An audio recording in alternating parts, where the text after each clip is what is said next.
Hello friends, Radha नमस्कार। मैं हूं जो अपने यूट्यूब चैनल पर आप सभी के लिए प्यारी सी देवी गीत लेके आए। अगर अच्छा लगा तो कमेंट बॉक्स में जरूर बताइएगा। धन्यवाद। देवी मैया दुर्गे मैया, देवी मैया दुर्गे मैया, लाज के रखैया हो। देवी मैया दुर्गे मैया, लाज के रखैया हो। माता देहलू पिता देहलू देहलू बहिनिया हो। माता देहलू पिता देहलू देहलू बहिनिया हो।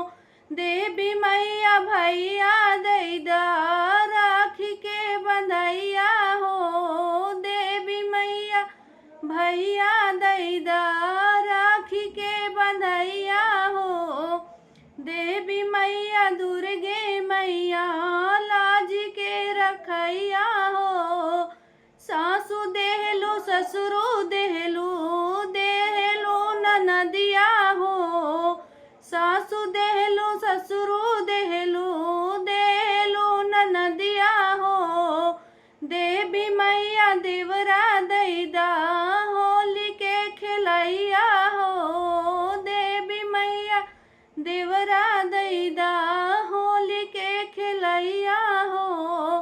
देवी मैया दुर्गे मैया, लाज के रखैया हो। धन देहलू दौलत देहलू देहलू बंगलवा हो।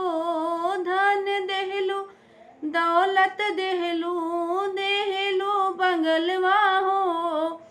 देवी मैया बेटा दैदा राज के करैया हो। देवी मैया बेटा दैदा लाज के करैया हो। देवी मैया दुर्गे मैया, लाज के रखैया हो।